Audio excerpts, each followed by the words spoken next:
In the second video of today, we are going to learn the differences between plant cell and animal cell. While learning prokaryotic and eukaryotic cell, I have shown you this picture. In this you cannot see a prokaryotic cell, both are eukaryotic. And what is the difference between prokaryotic and eukaryotic? To show this to you, to show the difference to you, I used this picture there.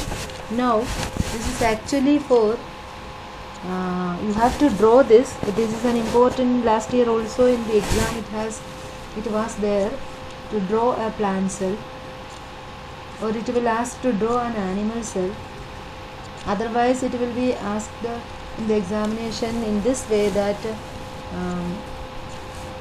show the difference between a plant cell and animal cell. Write the differences between plant cell and animal cell. Anyway, it can be asked. So you must know what is the differences between plant cell, what are the differences between plant cell and animal cells. Here you can see an animal cell, and this is plasma membrane. In the animal cell, plasma membrane, the membranous covering, outer covering of an animal cell is called plasma membrane. Where it is written here, plasma membrane, it is labeled here. This is plasma membrane, the outer covering of an animal cell. But what is the outer covering of a plant cell?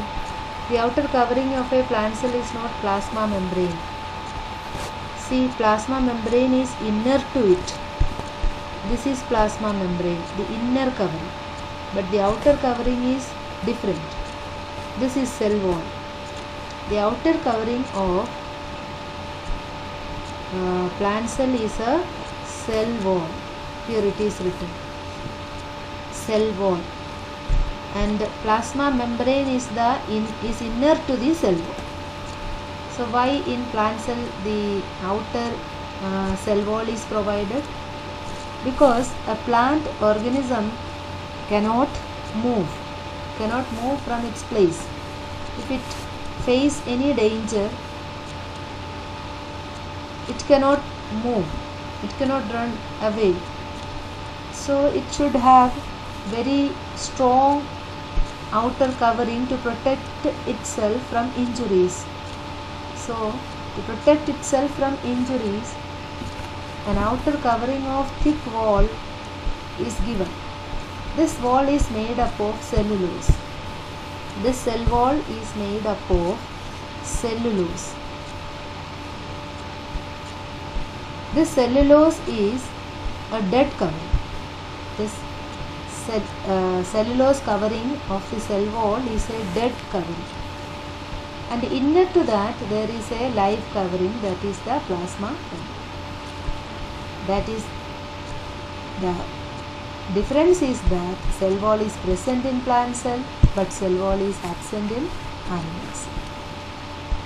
Now another difference is that nucleus is centrally placed in an animal cell. In a plant cell, nucleus is placed in a side, that is peripherally placed. Some structure like this is pushed the nucleus towards the periphery, towards the side. Then what is this? This is a vacuole. A vacuole, an empty space, is called vacuole. Why this empty space is provided in a plant cell? You cannot see such an empty space in a plant cell, in an animal cell. You cannot see a vacuole in an animal cell. This vacuole in plant cell help as a storage space. It store waste materials, water, etc. And along with it also store some important components like sugar, amino acids, etc. So sugar, amino acids, water, waste, all are stored in this vacuole. Now there are three differences we have already seen. One, cell wall is present in plant cell, cell wall is absent in animal cell. Nucleus is peripherally placed in plant cell. Nucleus is centrally placed in animal cell. There is a big vacuole, large vacuole in plant cell. There are no vacuole in animal cell. In animal cell, there is no need to store waste materials. You know, the waste materials are removed from the cell and it is excreted from the body timely. There is no need to store it. That is why there is no vacuole. Some lower primitive organisms, from primitive animals there are vacuole, but in advanced organisms there is no vacuole. If the vacuole is present in the animal cell, then it will be very small, not like this in the plant cell. The plant cell it is very large, but in animal cell if vacuole is present in some cell, it will be very small. That is the difference.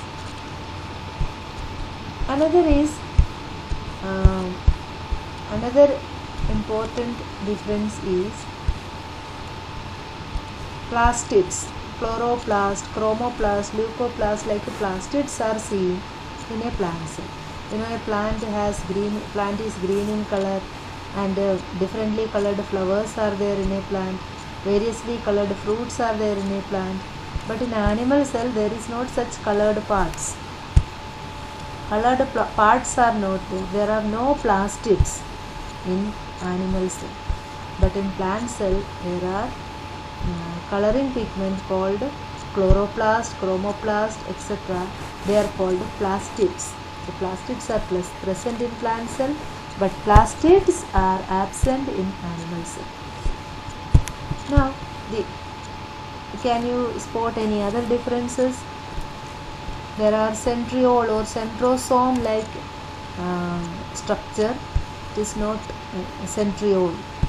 Here is centriole in animal cell. Centriole.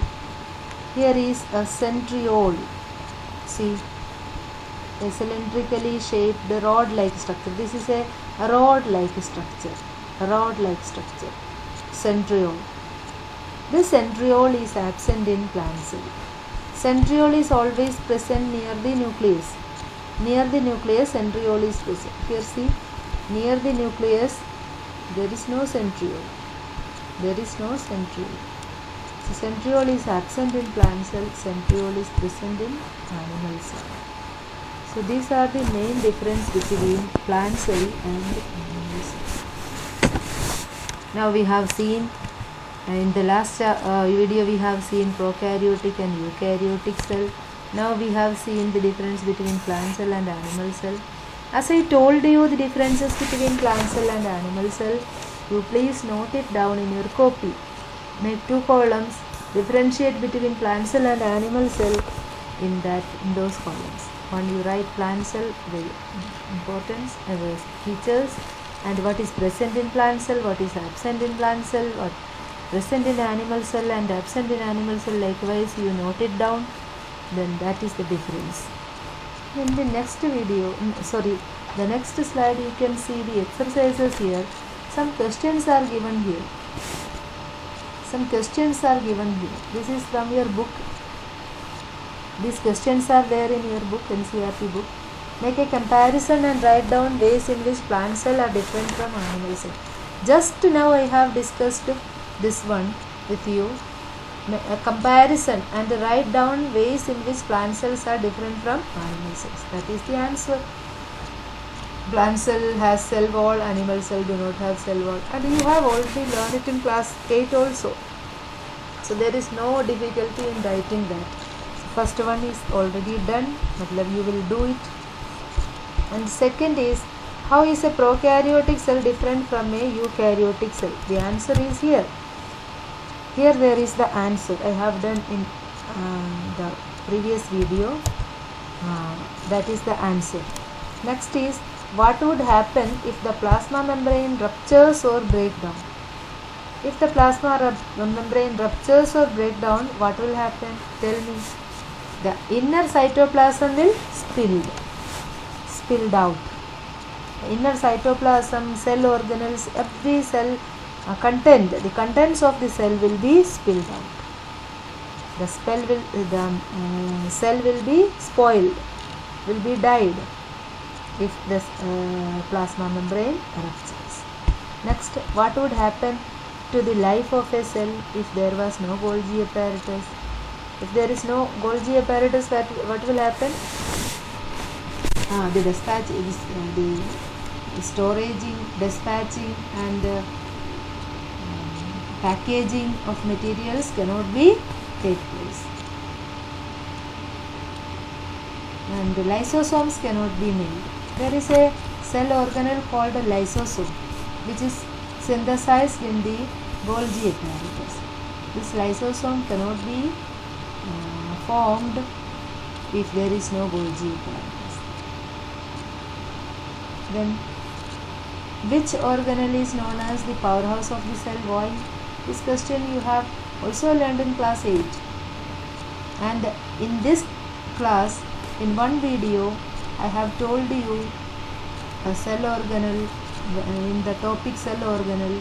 This cell organelle is known as powerhouse. Yes, of course, you know, it is mitochondria. Mitochondria is known as the powerhouse of the cell. Why? Because we generate energy by cellular respiration. Where do the lipids and proteins constituting the cell membrane get synthesized? Lipids and proteins, where do they synthesize? Lipids and protein, tell me. Proteins are synthesized by where do they? Here it is asked the site, not asked which organelle. The site is asked here. Where do lipids and proteins constituting the cell membrane get synthesized? The lipids are synthesized in smooth endoplasmic reticulum, and the proteins are synthesized in rough endoplasmic reticulum. But proteins are synthesized by ribosomes. Don't confuse this. Proteins are synthesized by ribosomes, but it is synthesized in the rough endoplasmic reticulum. Lipids are synthesized by smooth endoplasmic reticulum. How does an amoeba obtain its food? Next question, 70th question. An amoeba obtain its food by endocytosis. Endocytosis is the process by which an amoeba obtain its food. You know endosmosis. In the initial videos I have discussed this. Endosmosis. Osmosis means water getting inside a cell. When food materials are also engulfed by amoeba by this process, by the movement of cytoplasm, by using pseudopodia. So amoeba engulf food by endocytosis. That is called endocytosis, the process. Then you note it down, endocytosis, endocytosis. Another question, what is osmosis? Osmosis, it is explained in a video. You can revise it, you can see the video. What is osmosis? Then you write it down. It is given. So you pick your answers, write it down in your copy and learn it, revise it. Your first chapter is almost over, but I have to do one or two things. I have to explain one or two things in it. I will do it in another video. Okay, till then, bye. Thank you.